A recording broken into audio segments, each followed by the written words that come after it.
Boa noite a todos, boa noite a todas. Está começando mais um episódio do Retratos do Oriente.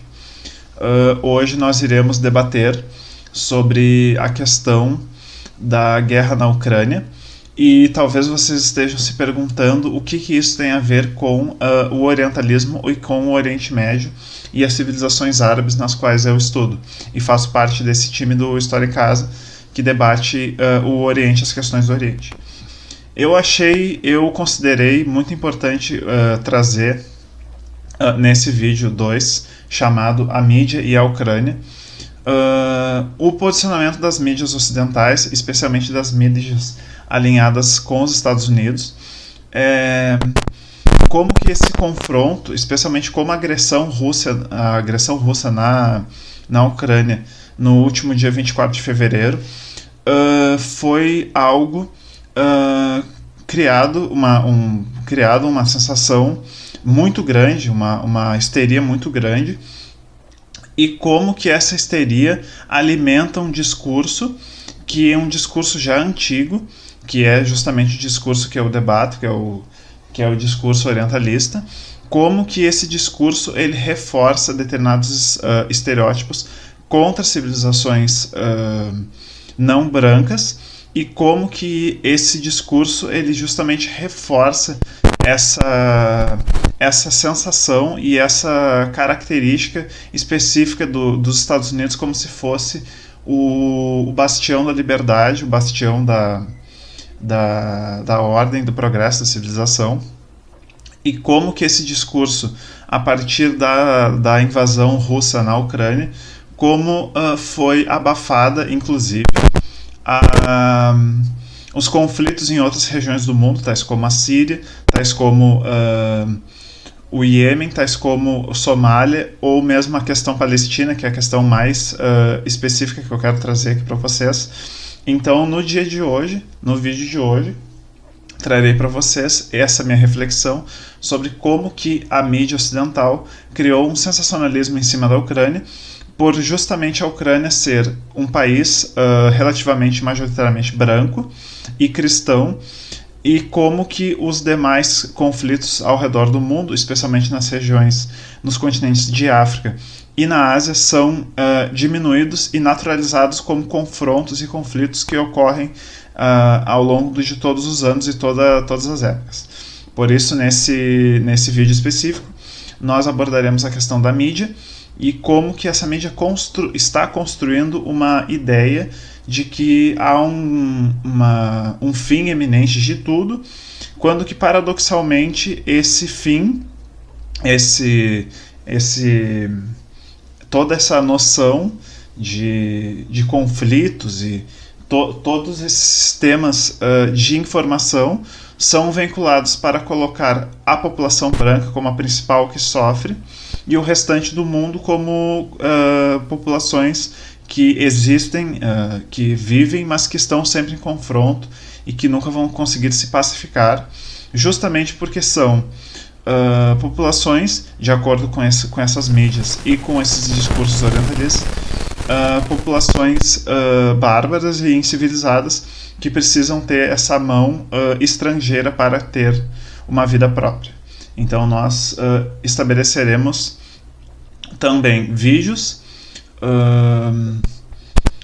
materiais específicos para estabelecer o que está acontecendo com a mídia atualmente e por que essa mídia está endossando esse confronto, esse conflito entre Rússia e Ucrânia como se fosse o mais importante de todos do século XXI.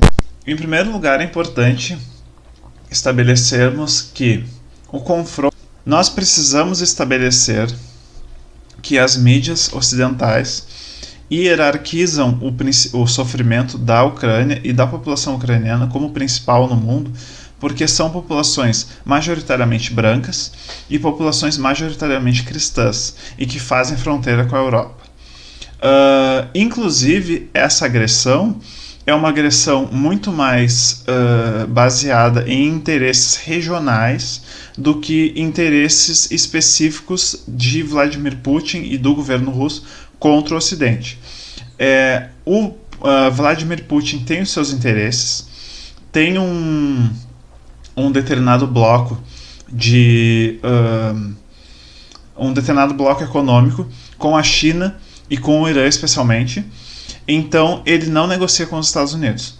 Como a Ucrânia tentou entrar num bloco que fazia parte dos interesses norte-americanos e foi atacada, os Estados Unidos tentou criar a narrativa de que também o Ocidente estava sendo atacado e criou toda uma histeria de que a Terceira Guerra Mundial iria acontecer e que um conflito global iria acontecer, etc. Mas nós podemos estabelecer também que outros conflitos estão acontecendo nesse exato momento e que essas mídias ocidentais, especialmente as mídias britânicas e estadunidenses, não noticiam, que são, por exemplo, as guerras na Somália, que começou em 2009 e vai até os dias de hoje. Inclusive a Somália foi bombardeada faz mais ou menos um mês e as pessoas não falam sobre isso. A Síria também participa de um conflito civil desde 2011, que é um dos poucos países que não sofreu com a Primavera Árabe, a chamada Primavera Árabe, que começou em 2011.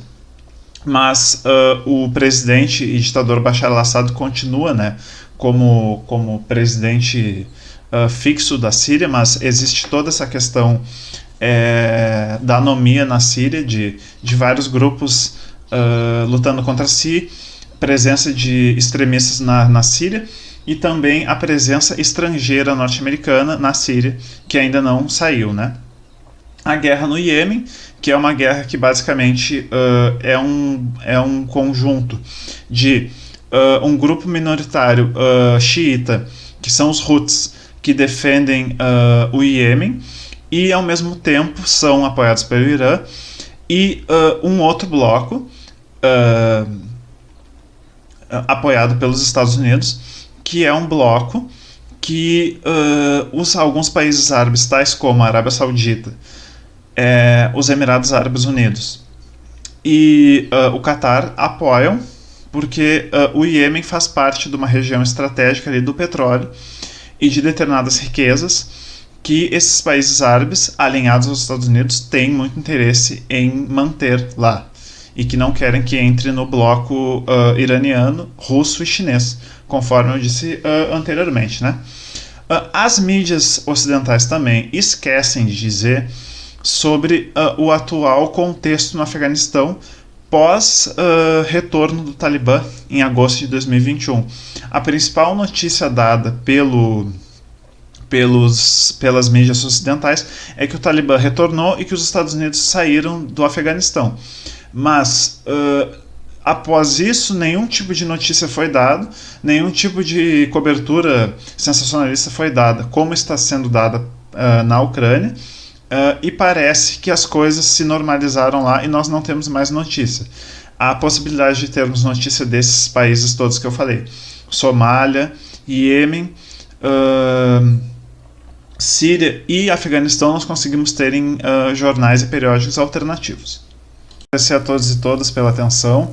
Esse foi mais um vídeo do Retratos do Oriente, que é uma sociedade com história em casa. Agora passarei os vídeos para vocês.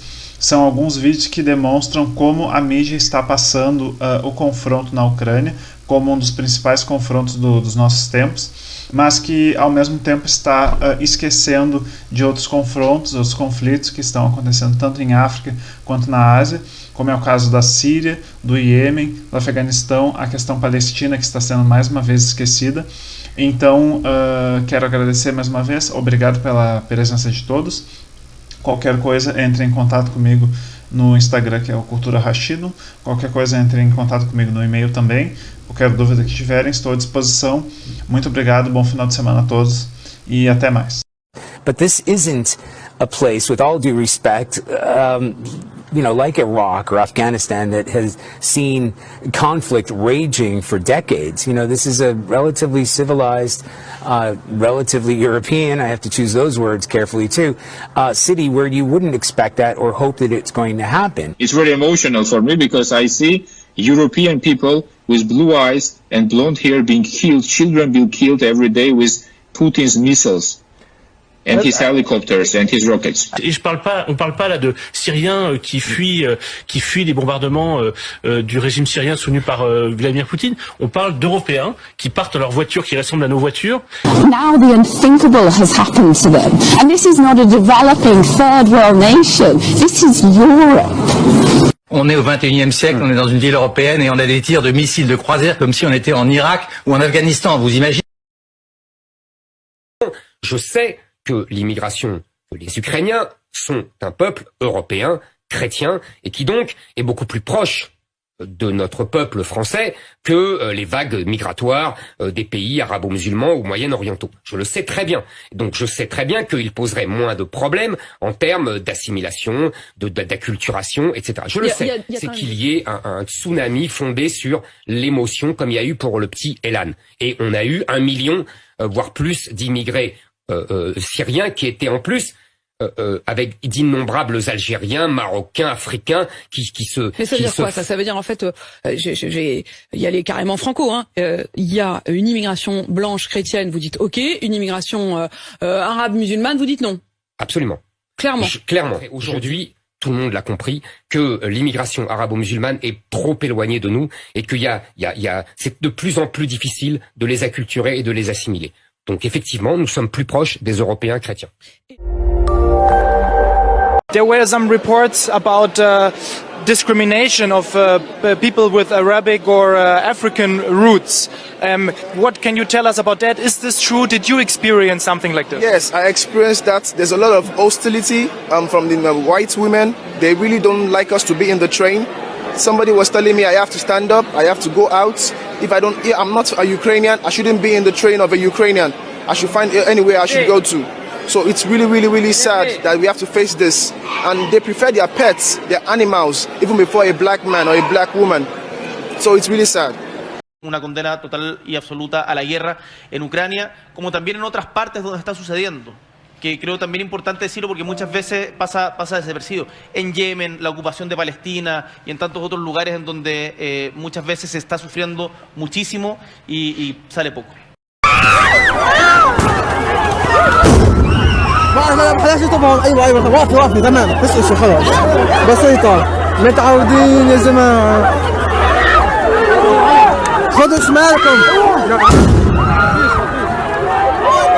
روحوا على الشمال اخوي اطلعوا من هون على الشمال احسن فيش شمال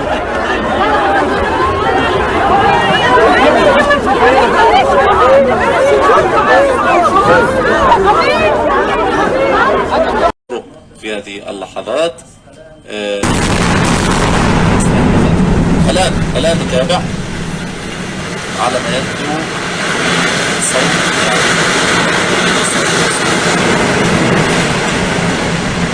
لم يخرج صوت الانفجار حتى اللحظة يعني استمعناه مباشرة. لا إله إلا الله.